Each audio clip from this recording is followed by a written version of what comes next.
Okay, so today we're gonna be talking a little bit of what we do at the Welcome Project. I'll be sharing some information on how we assist in the immigrant community and go through some of the basics of how can we get involved, how can we help, what is the current situation, and at the end we're gonna have a period of time around 15 minutes. So if you have any questions, I'll have the director Heidi Rue assisting you answer more specific questions, and we'll do that. So so we get enough information, and I appreciate that you guys invite us in here. Uh, and show the interest of helping with the community, with the immigrant community in such an uncertain times that we're living. So, like you said, my name is José Duran. All right, so I'll share a little bit of the mission for the Welcome Project. The Welcome Project, and we strive to be a diverse and safe place for marginalized and vulnerable population and seek to bring about positive social change to improve quality of life and those individuals and families in the greater Philadelphia area. So we try to be inclusive with everybody, all the minorities, all the we try to speak for the people who can't speak for themselves. We help them find the resources that they need and try to put them in a path to be successful in their life and their own ways. You're next. So this is our main guys in there with the yellow shirt. We have Josh. Okay, he is the executive director of the Welcome Project. And we have Heidi in there. That's what Heidi looks like, not like me. um, and she's the director of the Immigrant Justice. She was the Welcome Project and an Immigrant Rights Action were two separate organizations. The Immigrant Rights Action was located here in Oakland Ave for around 5 years, maybe 5, 6 years. Yeah. And last May, they decided to merge with the Welcome Project to join all the researchers and make like a greater impact for the community. Well, next. So the Welcome Project know that immigrants, LGBTQ plus individuals, and other marginalized community face interconnected challenges. This is why it's imperative that we work together across identities and movement to build inclusive systems of support and advocacy. That's why we decide that it was better to have the two organizations together to have a bigger impact that we can share resources, knowledge, and the experience that they have in different and their different areas. The Welcome Project didn't really deal with the immigrant part. So when they got together with Immigrant Rights Action, and now it's just like it became another department of the Welcome Project.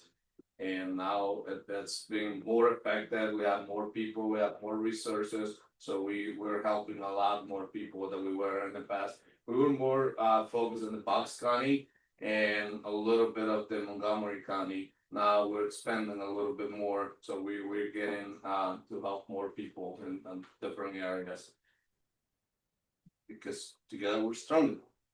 So some of the programs of the services that we provide at the Welcome Project, especially speaking for the LGBTQ plus services, we have community and support groups for youth, adults, and families. At the office and Horsham, well, it's not actually Horsham. That's hot border there. It's right on Horsham, but that's where they hold some of the support groups. We have people coming in, and we have professionals running the support groups. So people, it's a safe place for the LGBTQ plus members of the community, and they can come in. They get the support they need. They get to talk. They get to address some of the issues that they have or challenges that they're facing in the community or in society in general. Another of the services that we have is like we have the Gender Justice Fund. We work with micro grants and people people who qualify, obviously that fit the criteria, they can get some economical support through that fund. Um, in and then the other one is the Pride Festival. I don't know if you guys heard of it, but it's very fun. Now we're gonna talk about the immigrant justice program. So one of the things that we focus on mostly is the legal clinics. So we work with different immigrant attorneys in the area. But they have us given free legal consultations.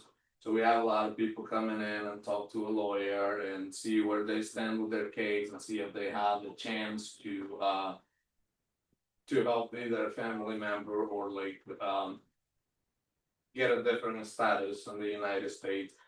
Usually attorneys charge around like 200, 250 just for a consultation, just to tell you whether you have a chance to do something or whether they can help you or not.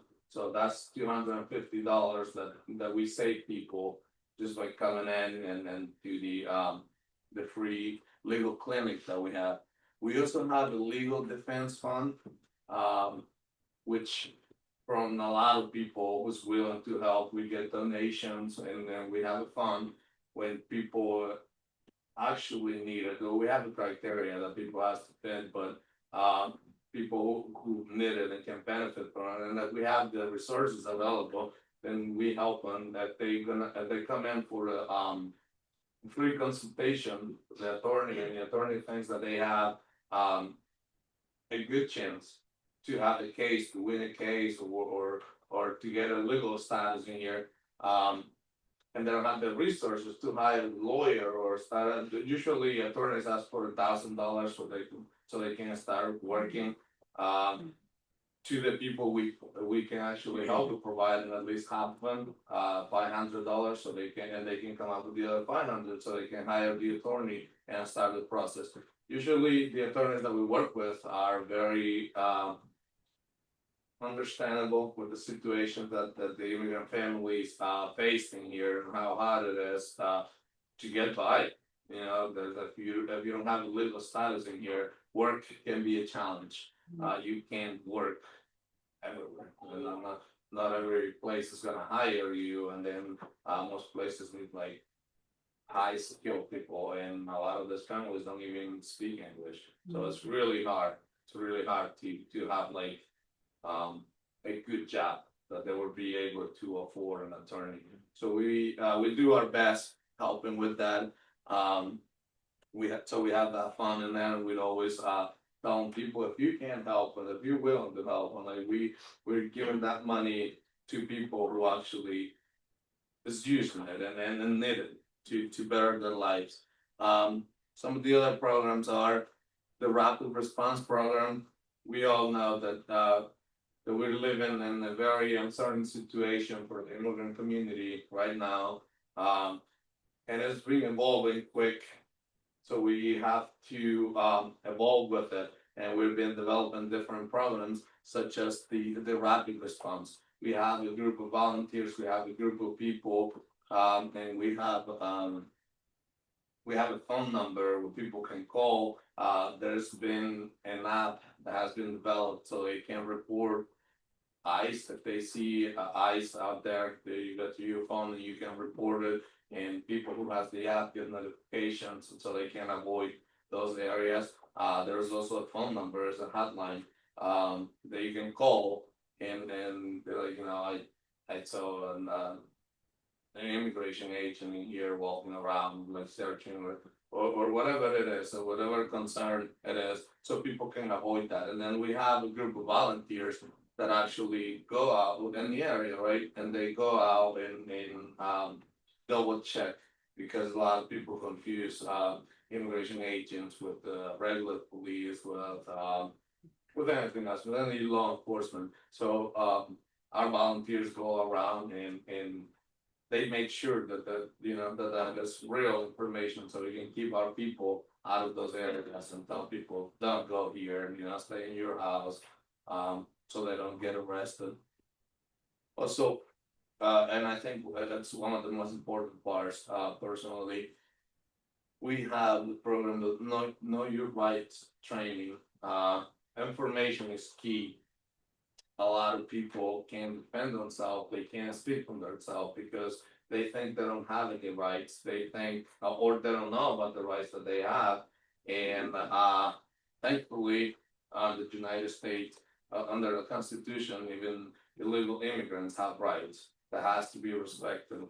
Um, so we tell people this are your rights. You know, this is what you need to know. This is what you need to do. This is how you should handle a situation like that. If you get stopped by law enforcement or anything, or ICE, you know, don't get violent. Don't start insulting them. Just remain silent and stay calm mostly.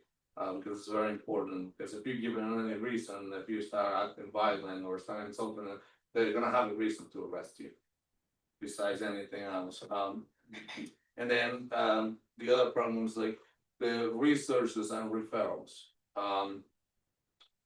Sometimes we don't have the resources, sometimes we can't help everybody, but we're very well connected with other organizations that can help. So when people come into our office and they need something that we can provide them, we call a different organization, we start searching for somewhere or someone who can actually help them with that, and then we do the referrals. So some additional programs that we have in there include the Wellness Project, include mental health services, which is key for our immigrant community because we have bilingual therapists in there that will see them for free. And I think one of the biggest challenges for the community, for the immigrant community and Spanish speakers, first is to look for help.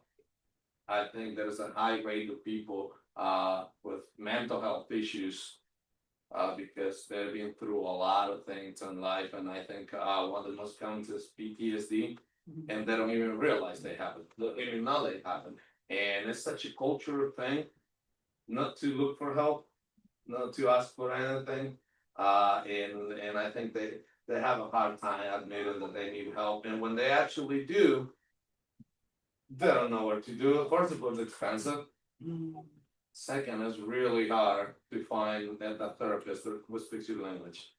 So we provide that service in there. People can come in and talk. It's very private. It's a quiet area, so they feel comfortable. I think that's one of the key to make our community better, right? I think besides anything else, we want the members of our community to be healthy, especially mentally, and then this times that we have so much pressure that their immigration is out there, they feel like they're getting paranoid, very paranoid because they think that and it's actually true. They're after them. They're after us, and people is dealing with a lot of mental issues because of that now. So we're having a lot of new clients coming in for that service. We also train local organizations in the different topics, but diversity, equity, inclusion, accessibility, and belonging. And we have anti-racism workshops. We try to train different organizations and people who will listen about all the topics which are very interesting.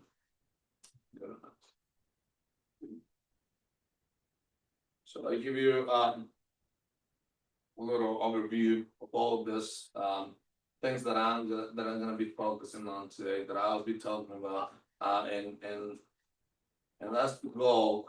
So you can have that information, and if you have people in your community that you can share that information, and once you know what to do, how to react, we're hoping that you guys will be sharing that. So for people that doesn't know how to react. So one of the main things will be know your rights. We have to tell people, gotta make sure that they know that they have the right to remain silent.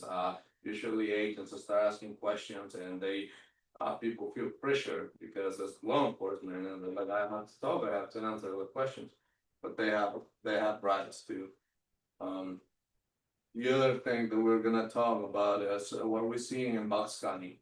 Things are changing a lot in here in our county. That's sad, but we're seeing a lot of different things that we're gonna mention soon. Again, the rapid response gonna get into more details, and we're gonna talk about how identify the ICE agents and the activity, and also the most important about how to get involved.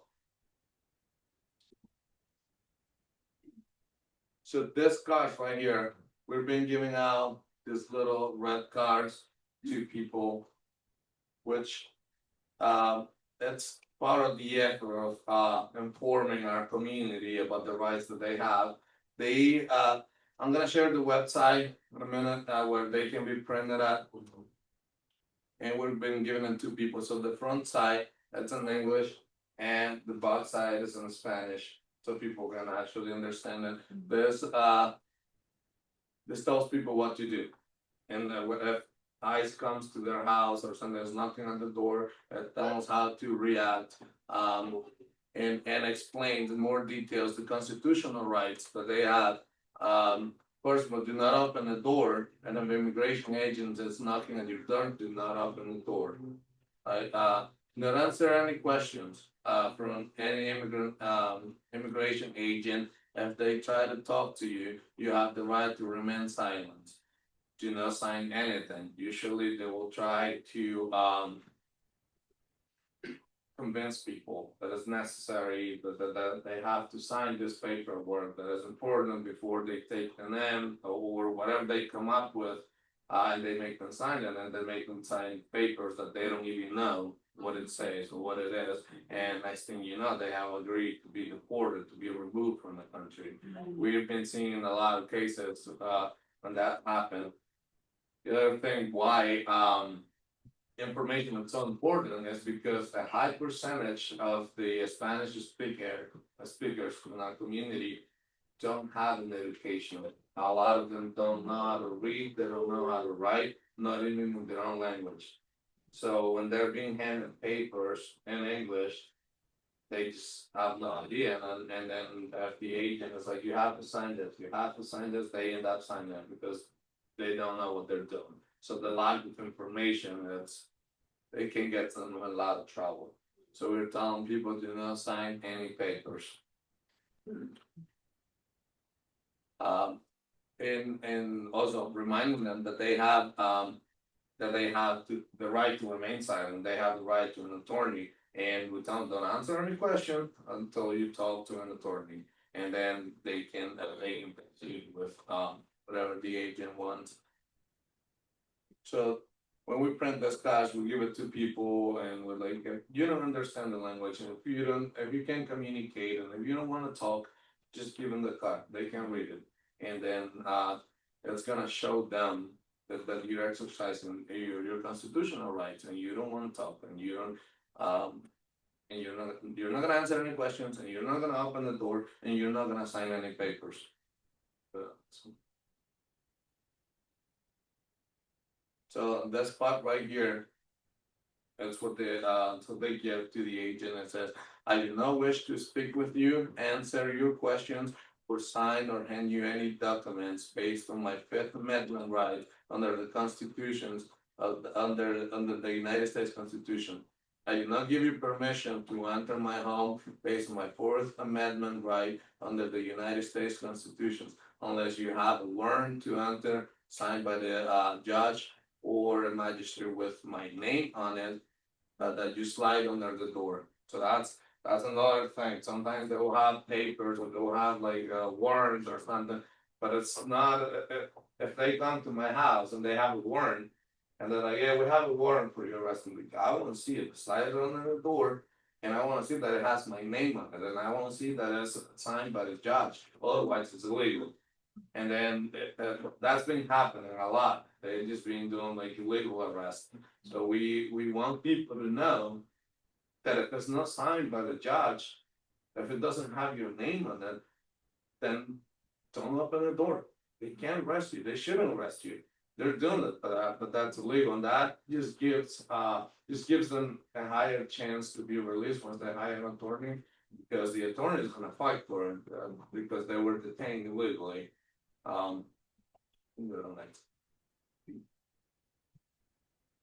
So I'm not quite sure if you guys are familiar with the immigration topics, but you know, this is some of the specifics on the immigration. So anyone under the U.S. soil, including immigrants, are entitled to rights under the United States Constitution, which you know, we talk about the Fifth and the Fourth Amendment. They're protected, and a lot of people think, well, no, we're in a different country. We're not here legal, so we don't have any rights. We don't, you know, we can't fight for anything, and that's why it's so important to keep them informed, so they know that they can fight for it. But the rights exist regardless of immigration status. Understanding their rights, this right is important. Knowledge empower you to take informed action when necessary. We're sharing all this information with people. We're telling them, it's very important that you know what's happening. It's very important that you know your rights. It's very important that you exercise them. When you're in this situation, you gotta stay calm and talk and think and call an attorney, or we have, like I said, we have a hotline. If people call us, we can assist with anything. We go to the place that they're in the area. We send a volunteer to go and try to intervene for them. And that's the website right there. That's where we can print the red cards. So that's like a national website. And then you can just go in there and you will see the cards, and then you can just print them so we can hand it out to people. I don't have any with me today, but because like I said, we're giving it away to everybody, and we have more coming in next week. But if you guys are interested in helping with that, you can always go to the website in there and print some, so you can give people that you know and you want to help. This is the phone app that I was talking about. So this is part one. That is not your right. There is plenty of information in this app where people can learn and understand their rights. If they don't go to meetings like this, if they don't go to community gatherings, if they don't socialize too much, they're not gonna know. There is no way that they will know or would have this information. So I think a more effective way to get to people is like through this app. And I think people feel more comfortable doing it on their own than sitting and listen to somebody else that don't know what to do. That's two important questions right there that we want people to ask, or if you see someone that has been detained, you can assist them with that. See, if you encounter ICE in a public area, ask them, I've been detained. Right? If the answer is no, then you're free to go. Right? If they don't have any reason to detain you, you're free to go. And if they say yes, then you proceed by, I'll remain silent, and I want to speak with an attorney. People don't know how to do that. Don't have enough language skills to say that to the agent, and the agent doesn't speak the language. Well, if you witness that, perhaps you can assist them with them. You know, if they've been questioned, and you know, ask the agent. They've been detained. Now, okay, then they're pretty good. So now this is the part when we talk about what can allies do if they witness ICE. There are a few things that we can do, you know, when it comes to law enforcement. We don't want to get in their way of doing their job. But some of the things that we can do is like to take photos, record a video, audio, or take notes. You have the right to record law enforcement officers exercising their official duties in public. Do not interfere. because that can get you in trouble, that can get you in a dangerous situation. I know a lot of us wanna help, but there's a fine line in there that we can't cross. But by recording videos or taking pictures, we can expose the activity, because one of the biggest issues that we've been having, that's, they're abusing their power. They're being violent, they're hitting people for no reason, they're not following protocol, they're doing illegal arrests, and essentially, they're not doing what they're saying they're doing.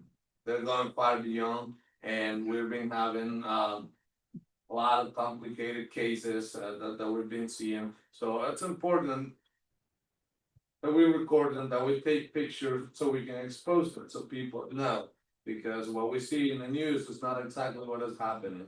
The one thing that we want to think about is consider the sensitive nature of recording in the context of an ICE arrest. The person being arrested or the loved ones may be concerned about exposing their immigration status. So think about obtaining consent or blurring out the faces in any version of your published to focus on ICE conduct. So we know that person that's been detained is obviously in trouble and probably has loved ones out there. And a lot of people don't want to be exposed. A lot of people don't want to share that topic. They don't want everybody they know, everybody else to know what the situation is. So we have to be mindful of that as well, because we're trying to expose the ICE activity, not the people that's being arrested, and we don't want to put their families in danger as well, or them to become the target. Because there's also people that is not trying to help. And then if they know that a family is here illegal, they'll call ICE, they'll call the police or do whatever. So we don't want to put people in that situation. So always when we do that, I know the intentions are good, but we have to keep in mind that we gotta keep them families safe as well. We have, I'll show you a short video that explains how to document the ICE arrest. On his way to work one morning, Abdi noticed an SUV in front of his neighbor Andrea's home. When Andrea came outside, two men approached her. It was ICE. ICE stands for Immigration and Customs Enforcement. If you witness ICE or any law enforcement agents making an arrest in public, it is your right to film the interaction as long as you do not interfere with the arrest. ICE doesn't always respect these rights and sometimes will target the person filming, so always assess your personal risk before hitting record. If you're not comfortable filming, that's okay. You can still document the arrest by taking notes on what happens or simply bearing witness. This is all scary, but remember, we have rights. When documenting an arrest, film openly and comply with any instructions the agents give you. If the agents tell you to stop filming, you can tell them, "I am exercising my right to document this arrest." Abdi let Andrea know that he was there to support her and document the agent's behavior. If the agents ask you to step back, document yourself complying and continue filming if you feel comfortable. Always keep your camera focused on law enforcement, not the person being arrested or their family members. Showing their identities can make them vulnerable to retaliation. The agents claimed to have a warrant, but it was not signed by a judge. Be sure to capture details like any documents the agents are carrying, as well as weapons, badges, and uniforms. Capture context, such as street signs, landmarks, and any other cameras that are present, but don't stop recording in between shots. If the agents become violent, remain calm and allow your footage to speak for itself. If you do narrate, focus on facts, such as time of day and number of agents. Do not reveal the identity of the person being detained, their immigration status, or their criminal history. Anything the agents learn during an arrest can be used in court. ICE does not have the right to confiscate your phone or to delete your footage, but they may try anyway. Lock your phone with at least a 6-digit passcode. Your passwords are protected under your Fifth Amendment right, but fingerprint ID, facial recognition, and pattern lock are not. Andrea was arrested. Other videos in this series will help you understand what your rights are if ICE arrests you or stops you in your community. After filming, make a copy of your footage on a separate device and don't change the file name. If you edit the footage, do so from a copy. This will help the original stand up as evidence in court. Abdi did not post the footage to social media or live stream it, knowing that doing so could expose him and Andrea's family to retaliation. Instead, he shared it with Andrea's family and their lawyer. They decided how to release it. Your footage will be more effective when released strategically in partnership with a lawyer, an advocacy organization, or a reputable journalist. If you witness ICE making an arrest, remember, you have rights.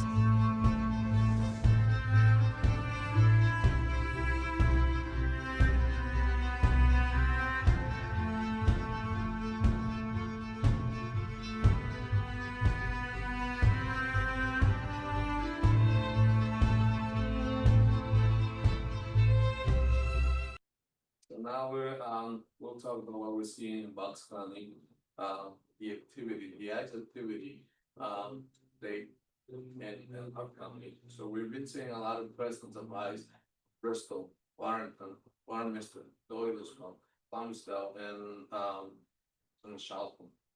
So I think Bristol, Warrenton, Warminster are in the area, the hottest areas for ICE. I think in Warrenton there's a big population of Spanish speaker and immigrants from all over the world. So I think they're focusing on those areas and going after them. A lot of people has reported that they've been seeing ICE trucks just sitting on the outside of the neighborhoods, just like watching people, waiting for people to come out. So they're not actually, like they're saying in the news, they're not actually going after people who has like a criminal record. They're not going for people that they have a warrant for their arrest. They're sitting out there outside of the neighborhoods where they know there's a lot of there is a big immigrant community, and they're just wandering around. There was a case in Warrington where a couple of guys were questioned at a gas station. They were just getting gas, so they were working for a landscaping company. They were putting gas in their trucks, and a couple agents start questioning them about someone else, asking for a person. They said, "Oh, do you know this person that might live in here?" They said, "No, we don't know him." So the agents start asking them, like, "Are you here legally? Can I see your driver's license?" And they panic and they were like, no, we don't have any driver's license or anything." And they end up getting arrested. One of them was deported within 3 days. And so we know that's why it's important to know what's happening and tell people. They're not just going to their house; they're waiting out there outside of the neighborhood, and those are the areas that we've been seeing more present with ICE.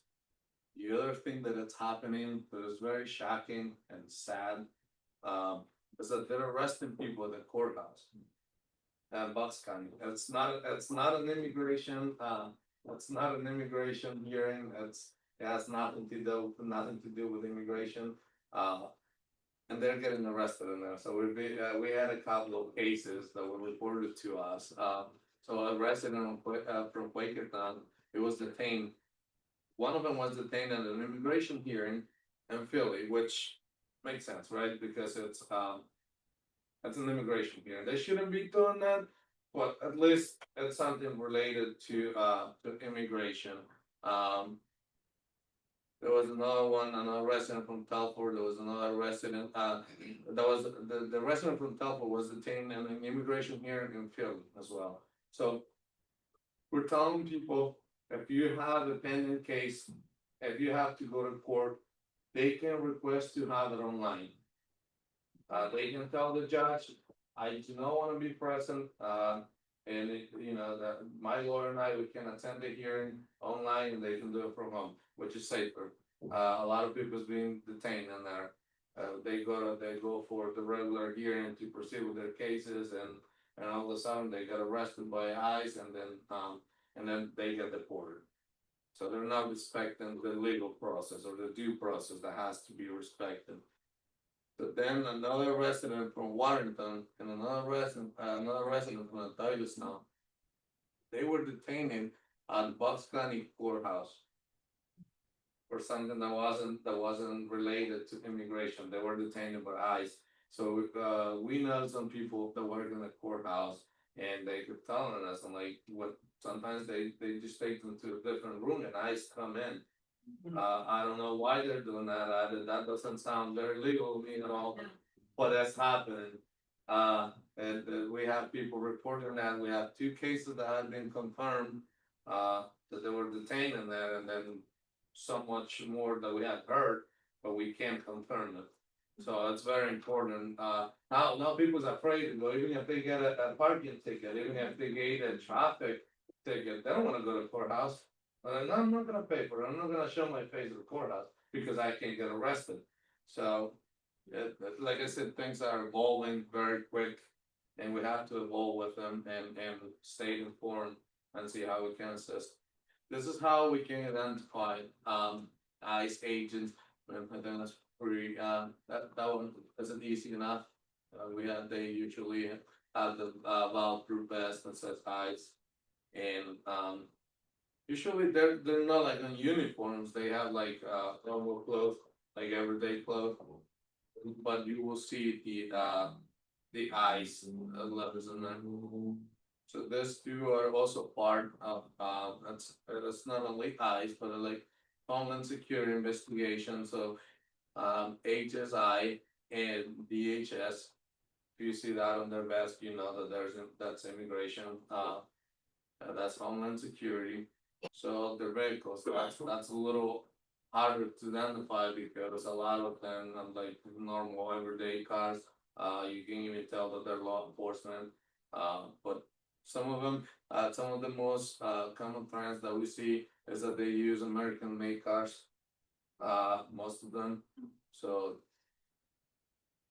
if you see someone with a bulletproof vest on and a regular car, you see the letters ICE in there or DHS or anything like that, they're probably law enforcement, and it will be worth reporting to people through the app or people that to stay away from that area just to be safe. I think you have to be very cautious. Because they're not respecting. We think in our heads, they're like, oh yeah, well there's a due process. There's protocols that they have to follow. They're not following. So we have to be. It's better to be safe than sorry. This is a little bit more of the rapid response. I think we have the phone numbers in here, and we have Heidi's email. You see anything, you can call our office. You can call Heidi.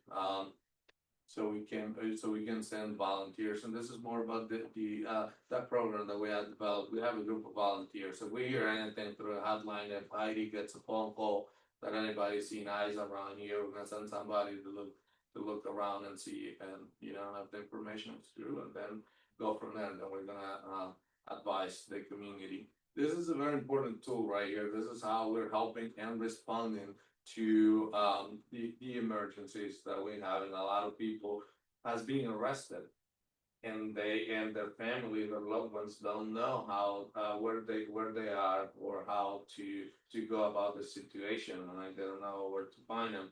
So there is a website that's a government website that can be used to locate people. You enter their name, last name, and date of birth, and it will tell you where detained. If they're here, then feel that they have been moved to anywhere. You will be able to see it.